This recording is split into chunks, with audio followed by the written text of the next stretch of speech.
सन्नाटा, डर से ज्यादा सच। राहुल अपने कमरे में लेटा हुआ था। बाहर से बारिश की हल्की आवाज आ रही थी, लेकिन उसके कानों में बस एक ही आवाज गूंज रही थी, पलंग के नीचे से आती हल्की खुरच खुरच। उसने सोचा शायद कोई जानवर होगा, लेकिन जब उसने धीरे से पलंग के पास झांका तो वहां कुछ भी नहीं था। एक अजीब सी ठंडी हवा उसके पैरों तक पहुंच गई। कुछ ही मिनट बाद आवाज फिर से आई, इस बार इतना स्पष्ट कि राहुल को लगने लगा कोई उसके पास बैठा हुआ उसे देख रहा है।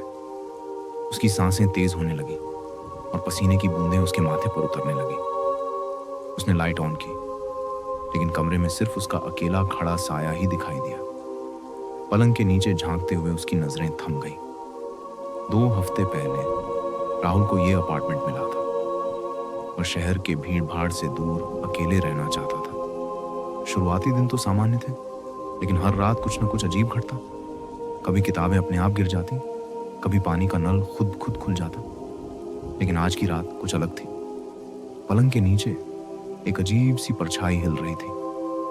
राहुल ने हिम्मत जुटाई और हाथ बढ़ाया, पर कुछ भी हाथ नहीं आया।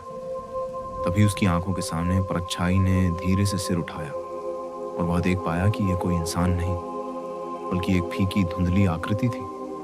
उसके चेहरे का कोई अंश दिखाई नहीं दे रहा था, लेकिन लाल रोशनी में उसकी आंखों जैसी चमक झिलमिला रही थी। राहुल पीछे हट गया, लेकिन वह डर इतना तेज था कि उसके कदम लड़खड़ाने लगे। आकृति ने धीरे धीरे पलंग से बाहर झांका और बिना किसी आवाज के कमरे के कोने में खड़ी हो गई। हर पल ऐसा लग रहा था जैसे वह उसकी हर सांस पर निगाह रख रही हो। अचानक सब कुछ चुप हो गया, आवाजें गायब, पर वह डर अभी भी पलंग के नीचे मौजूद था। राहुल ने हिम्मत करके पलंग उठाया, लेकिन वहां सिर्फ धूल और पुराने अखबार बिखरे थे। और जब उसने उठकर पीछे मुड़कर देखा तो कमरे का दरवाजा अपने आप धीरे धीरे बंद हो गया। अगली सुबह राहुल ने पड़ोसियों से पूछा। किसी ने भी कोई अजीब घटना नहीं बताई, लेकिन उसने देखा कि उसी पलंग के नीचे पुराने अखबार में एक कटिंग लगी थी।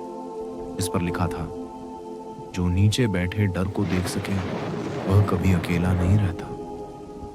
राहुल ने अपार्टमेंट तुरंत छोड़ दिया, लेकिन जब भी रात को अंधेरा आता है उसे लगता है कि कहीं ना कहीं वही डर अभी भी उसके पीछे है, उसके हर कदम पर।